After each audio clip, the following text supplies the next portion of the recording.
Okay, thank you. So thank you for the introduction. I will be talking about second order interference in literature, commending mediating text. So wait, let me just, okay. So the table of contents is, I'm going to talk about my introduction, which are my motivations, my hypothesis, the context of my research, then my methodology, the analysis itself, which I chose 3 excerpts at this moment, and the conclusion, of course. So my introduction. What are my motivations? So I am a PhD student studying direct translation, which is a subject that is fascinating to me, really. But this research specifically is not the main focus of my thesis. So it is an experiment. I have categorized it as an experiment because it's very exploratory. It's something that was motivated by the literature review I had to do, and I'm still doing it, of course, for my thesis. But also, it has a personal motivation because I'm very into supernatural stories and I like Chinese, particularly Chinese and Japanese ghost stories, etc. So it was a way to put all of these things together and make it academic. Why not? And also, I'm very interested, in the whole translators invisibility theme. And I think this book tries to subvert the rule that translators are invisible. And I'm going to talk about it, why that is, in just a second. So my hypothesis is, I argue that the translator of the book Contos Chineses Sobrenaturais, Chinese Tales of the Supernatural, shows traces of second order interference in his work on purpose. Why did I put here ex-Portuguese? Because it is not really clear whether or not it was translated from English. It's just clear that it was not translated from Mandarin. Again, I will explain this a little bit further down the road, but it is something that I suspect that it was translated from English. What do I mean by indirect translation exactly? So simply put, a translation of a translation. That's the definition that I am using here in my presentation. So indirect translation made way for the dissemination of minor literatures worldwide. So to quote Akalieva and Witt, indirect translation is a more efficient means of inclusion for cultural products from peripheral cultures. So there's a lot of debate, to be honest, whether or not we should be calling some cultures peripheral or not. I'm not going to get into this debate. But supposedly, at least from my perspective, the Portuguese language here would be called peripheral because it's not one of the main languages being translated there, as Lucia put it. So this is from where I stand in this presentation. So a little bit of context, indirect translation. When one encounters translations from the first third of the 20th century, it is often difficult to determine whether they were textually mediated at all, or whether they only show traces of second order interference. So that's a quote by Toury. As well as, of course, Assis Rosa, Pieta, and Bueno Maya, they say, indirect translation tends to be negatively evaluated because it arguably increases the distance to the ultimate source text, which would be the original source text, and therefore is often hidden or camouflaged. What does that mean? That it's usually something that's not really there in the book. We don't see, oh, I'm going to open this book and see, oh, this was translated indirectly. This is very rarely seen in Brazilian literature, and I suspect around the world as well. But I would argue that this is not the case here with this book in particular.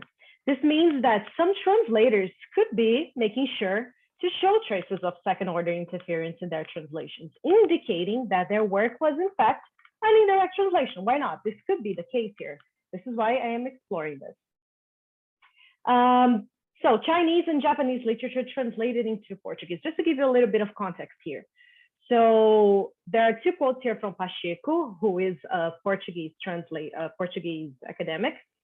On the whole, an anthology of textual testimonies about translation from East Asian languages into Portuguese would challenge the invisibility of translators, be they known or anonymous voices, and above all, the invisibility of less translated languages. When these literatures are translated, it is usually via the mediation of more central languages, especially English and French. So because of that, I thought that the mediating language was in fact English, was not any other language. It doesn't really sound like French. Again, in the analysis, this will be a little bit clearer. So the anthology that I'm going to analyze, Contos Chineses Sobrenaturais, Chinese Tales of the Supernatural. So this book presents to the Portuguese-speaking reader two of the most important authors of the Chinese fantastic universe. I'm so sorry if I mispronounce their names, but Gan Bao and Fu Songling. And this is just a quote from the book itself. Although over a millennium separates them, the writers are nevertheless united by the solid Chinese tradition of supernatural narratives whose origins have been lost in time. I just thought this was a nice thing to describe the book. Okay, so here are two screenshots of the book. And here in yellow, I'm pointing at the screen as if you were seeing what I'm actually pointing. But here it says, versão em português, tradução indireta e adaptação textual, Paulo Soriano. So Paulo Soriano is the name of the translator, and Portuguese version, indirect translation. So it is clearly stated in the book credits, as it says here, créditos, which means credits. It is clearly stated, which was a surprise to me, because when I picked this book up, I just picked it up because I wanted to read it for pleasure. It wasn't really to study it. But you know, as researchers, we're always, every time we do something, oh, I'm going to read this for pleasure, and you always think, oh, but that and this and your theories pop up in your mind, and you want to study even the things you are reading for pleasure. So this really surprised me. It clearly says, yes, this was an indirect translation. So it got me thinking, why did he do that? Was there any reason? Is he just disclosing this because he thinks he should, or does he have an agenda by doing that? So this paratext was my main motivation to engage in this small research, because this is a paratext. Paratexts help determine how a translation was done, as Ivaska clearly says in her thesis published in 2020. So again, I keep repeating myself, it is clearly stated in the book that these stories have been translated indirectly, and we cannot know for sure there was English, but this is my suspicion. Okay, the methodology. So it is a close reading, basically. I focus on significant details or patterns in order to develop an understanding of the text or the translator's form and lexical choices. And what I did was I asked a translator friend of mine to translate some excerpts of the Portuguese translation. And I also asked the machine translation to do that. So I could compare a little bit how they were done to see if they were in fact English, and to see whether or not the Portuguese translation, the Brazilian Portuguese translation resembles, because that's the point, resembles the mediating text, which, as I suppose, was written in English. So the focus was, the analysis aims to be heavily language or culture specific. So I am focusing on my knowledge of Portuguese, of Brazilian Portuguese, and my experience as a Brazilian. So this is something that it's important for me to disclose to you, because it was heavily based on what I think sounds odd or not in Portuguese. And of course, Robin's defective stand was one of the theories that guided me through. So this was actually, I first encountered this term in James Hadley's paper, which he describes it as, it describes translations which actively acknowledge the foreign origins of source text and also retain foreign elements within them. So this is exactly what I am trying to do. So I based myself on this defective stand. Okay, analysis. So let's move on because I'm running out of time. Okay, so this is the first excerpt. De repente, a porta de seu quarto se abriu e, sem acreditar, viu grande espírito que se inclinava para ali penetrar. So that's on page 29. The middle part here was the human translator who did it. So suddenly, the door to his room cracked open, and, not believing his eyes, he saw a great ghost that was leaning in to penetrate the room. And the machine translation did it like this. Suddenly, the door to his room opened, and without believing, he saw a great spirit that was bending to penetrate there. So if you, Cunha's grammar book and other grammar books and even writing styles, they all determine in the Portuguese language that you should avoid at all costs rhyming when it's not in regular text or even in literature. So when they say, when he translated like this, acreditar and penetrar, it is closer to the source text because it doesn't really rhyme in English. Even in the translators, in the human translators translation and the machine translation, you can see that it does not rhyme, but it's right there. Both the machine and the human translator use the same words, but they are not rhyming words. But in Portuguese, they were, and the translator didn't change that, which makes me think, well, he's not avoiding the rhyme. So what does that implicate? Is he trying to do this and to mention, to make sure that this was translated from English, to let us know that? Another one is excitadíssima. A mulher colocou imediatamente a carne sobre o coração e uniu os dois lados da ferida com toda a sua força. The human translator's translation is, the excited woman immediately placed the flesh over the heart and joined the two sides of the wound with all the strength that she could conjure. The machine translation was, very excited, the woman immediately placed the flesh over the heart and joined the two sides of the wound with all her strength.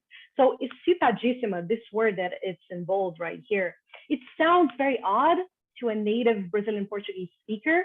It would be, it's very similar. It is a very literal translation of excited, which is something that, as far as I know, it's a common word in English, and people say, oh, I'm excited about that. This is something that makes me extremely happy. But in Portuguese, this is not, in Brazilian Portuguese, let me correct that. It's not something that we would use very frequently. So it would be more like entusiasmada or empolgada or animada would have sounded more natural. So again, this makes me think that he's trying to tell us, I've translated this from English. I want you to know that this is a translation of a translation. And another example is, o velho homem a examinou atentamente. Teria a mulher uns 30 anos. The human translation, the old man carefully examined the woman. She would have been about 30 years old. And the machine translation was, the old man examined her carefully. The woman would have been about 30 years old. So the word teria, which means would or could have, is not a typical lexical choice in Brazilian Portuguese when stating a fact, maybe in a question. So we would probably say something like, teria ela feito isso? Would she have done this? It would not be stated. It doesn't sound very natural to our ears, I would put it that way. To use this construction, in this way, it sounds way more natural in English. In English, it is just the third conditional, as we know. So it's mimicking the third conditional, again, making sure to let us know that this was, in fact, translated from English. Okay, so my conclusions. Here are some of the shortcomings of my experimental research. So I did not have access to the ultimate source text, the Chinese stories, and I am sure that an understanding of the language would have given me a way to make a more thorough analysis, of course. Secondly, I did not apply a scientific method to justify what I consider to be odd sounding, only my experience as a native Portuguese speaker. This was something that, as I was reading, it was striking me as odd. And because of that, I got the idea to actually study the text. As I said, it came from a reading for pleasure. So I didn't actually think about applying one specific, I don't even know if there is one, to know what sounds odd or it doesn't. So I'm open for suggestions. And number three, I could not know for sure that English was a mediating text, but that seems to be the case. My attempt to find this information was unfortunately unsuccessful. So the conclusions. One could argue that the translator's choices may have been prompted by his individual understanding of the language. That's it. He could not have an agenda behind it. Or one could also argue that the translator's choices were simply based on the source culture-oriented strategy. But which source culture would that have been? Is it China's or Britain or the US's? I don't know. Which source culture are we talking about, really? But by having made clear that these translations were all done indirectly, it could be concluded that the translator did mean to highlight the mediating language in his translations without compromising them. It might sound odd to the native Portuguese speaker at times, as I said, but that does not disrupt the reading. So you can still read the book very clearly. And of course, acknowledging the practice of indirect translations is a way to promote the so-called peripheral literatures or cultures. And acknowledging the study of indirect translations is acknowledging translation studies in general. This is something that's very important to me. So it's something that when we study indirect translation and when we acknowledge it, we are also acknowledging translation studies in general, not just this specific topic. These are my references, they're for you. And thank you so much. I hope I didn't lose myself in the mist. Thank you. Thank you very much for this exciting talk and also for being in time. So we have time for questions, and there is one from Barbara. She's asking if you have access to the translator into the Brazilian Portuguese. No, but I did try. And to be honest, this was something that I was going back and forth with Barbara, to be honest, because I did try to talk to him. I couldn't. But at the same time, I was thinking, should I?